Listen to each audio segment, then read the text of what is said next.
ಹೊಳೆನರಸೀಪುರ ತಾಲೂಕಿನ ಮಾವನೂರು ಸಮೀಪ ಸಂಭವಿಸಿದ ರಸ್ತೆ ಅಪಘಾತದಲ್ಲಿ ಗಾಯಗೊಂಡಿದ್ದವರಿಗೆ ತಕ್ಷಣ ಸ್ಪಂದಿಸಿ ಮಾನವೀಯತೆ ಮೆರೆದಿದ್ದಾರೆ. ಎಚ್ಡಿ ರೇವಣ್ಣ ಅಪಘಾತದಲ್ಲಿ ಹಲವು ಮಂದಿ ಗಾಯಗೊಂಡಿದ್ದು, ಘಟನೆ ತಿಳಿದ ತಕ್ಷಣ ಸ್ಥಳಕ್ಕೆ ಧಾವಿಸಿದ ರೇವಣ್ಣ ಅವರು ಗಾಯಾಳುಗಳ ಸ್ಥಿತಿ ಪರಿಶೀಲಿಸಿದರು. ತಕ್ಷಣವೇ ಆಂಬ್ಯುಲೆನ್ಸ್ ವ್ಯವಸ್ಥೆ ಮಾಡಿ ಗಾಯಾಳುಗಳನ್ನು ಹಾಸನ್ ಡಿಸ್ಟಿಕ್ ಹಾಸ್ಪಿಟಲ್ಗೆ ದಾಖಲಿಸುವ ವ್ಯವಸ್ಥೆ ಮಾಡಿದರು.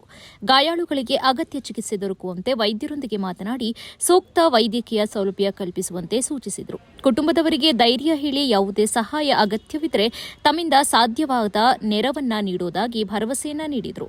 ಸ್ಥಳೀಯರು ರೇವಣ್ಣ ಅವರ ಮಾನವೀಯ ನಡೆಗೆ ಮೆಚ್ಚುಗೆಯನ್ನು ವ್ಯಕ್ತಪಡಿಸಿದ್ದಾರೆ. ಅಪಘಾತದ ಸಂದರ್ಭದಲ್ಲಿ ಸಾರ್ವಜನಿಕ ಪ್ರತಿನಿಧಿಗಳ ತಕ್ಷಣದ ಸ್ಪಂದನೆ ಎಷ್ಟು ಮುಖ್ಯವೆಂಬುದಕ್ಕೆ ಇದು ಉದಾಹರಣೆಯಾಗಿದೆ. ಪೊಲೀಸರು ಪ್ರಕರಣ ದಾಖಲಿಸಿಕೊಂಡು ಅಪಘಾತದ ನಿಖರ ಕಾರಣವನ್ನು ತನಿಖೆ ನಡೆಸುತ್ತಿದ್ದಾರೆ.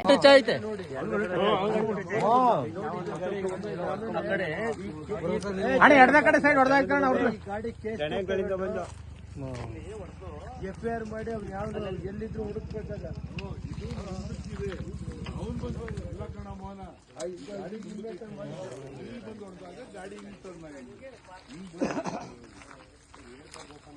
ಅದು ಹಿಡಿಬೇಕು ಸರ್. ಗಾಡಿಗೆ ಲೇಟ್ ಆಯಿತು, ಸ್ವಲ್ಪ ಎಲ್ಲ ಕಡೆ ಜಿಲ್ಲೆ ಎಲ್ಲ ಕಡೆಗೂ ಒಂದು ಮೆಸೇಜ್ ಕೊಡ್ತಾರೆ.